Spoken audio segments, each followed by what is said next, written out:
Halo semua, perkenalkan nama saya Rafira. Hari ini saya akan membahas materi mengenai activity diagram. Hal pertama yang harus kalian ketahui tentang activity diagram adalah workflow. Workflow itu apa? Workflow adalah urutan atau langkah-langkah yang menggambarkan suatu proses bisnis. Nah, activity diagram itu sendiri adalah kumpulan dari workflow. Selanjutnya, saya akan membahas mengenai notasi-notasi yang ada dalam activity diagram. Notasi yang pertama adalah swimline. Swimline adalah sebuah area kotak persegi yang merepresentasikan suatu kegiatan yang dilakukan oleh satu aktor. Notasi yang kedua adalah starting activity. Starting activity adalah sebuah lingkaran hitam yang kita gunakan saat kita memulai suatu aktivitas dalam activity diagram. Notasi ketiga adalah ending activity. Ending activity adalah sebuah lingkaran hitam dalam lingkaran lainnya yang kita gunakan saat kita mengakhiri sebuah aktivitas. Sebagai tambahan, dalam satu activity diagram hanya boleh ada satu starting activity, sedangkan untuk ending activity boleh terdapat lebih dari satu. Notasi yang keempat adalah transition arrow.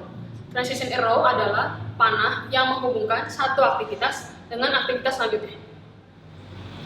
Notasi yang kelima adalah activity. Activity adalah sebuah elips yang berisi deskripsi singkat tentang suatu proses atau aktivitas. Format penulisannya adalah kata kerja ditambah kata benda. Notasi yang keenam adalah synchronization bar split.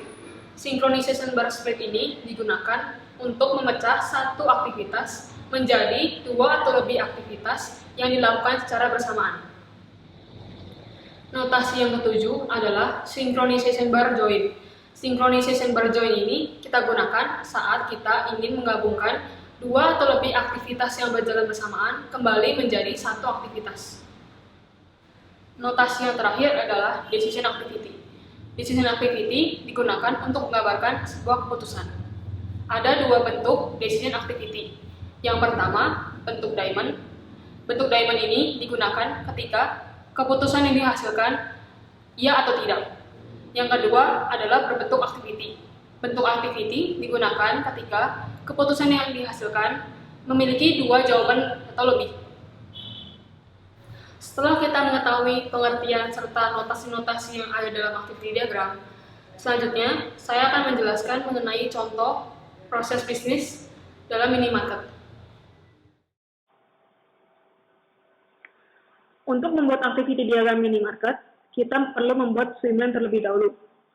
Kotak ini adalah swimline-nya. Kemudian, setelah kita bikin swimline, kita tentukan aktor-aktor yang terlibat dalam proses bisnis minimarket. Nah, aktor-aktor yang terlibat antara lain pelanggan, kasir, dan sistem. Setelah itu, kita mulai dengan menggambar starting activity. Kemudian, kita tentukan aktivitas pertama yang dilakukan pertama oleh pelanggan dan dihubungkan dengan transition arrow, di mana aktivitas pertama adalah pelanggan datang ke minimarket. Kemudian, pelanggan memilih barang yang ingin dibeli. Kemudian, pelanggan akan membawa barang tersebut ke kasir.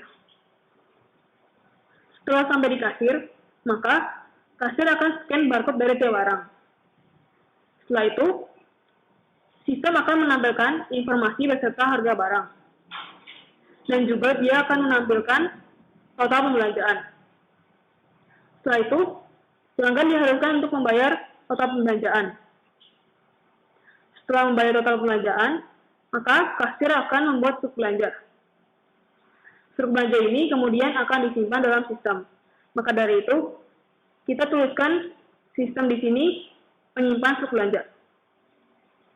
Setelah disimpan, maka struk belanja tersebut akan diberikan oleh kasir kepada pelanggan, dan pelanggan akan menerima struk belanja tersebut.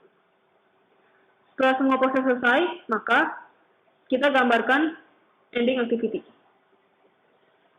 Sekian penjelasan saya mengenai contoh activity diagram minimarket. Sekian penjelasan saya mengenai activity diagram. Semoga bermanfaat bagi kalian semua. Dan jangan lupa untuk mengerjakan exercise yang sudah diberikan. Akhir kata, saya ucapkan terima kasih.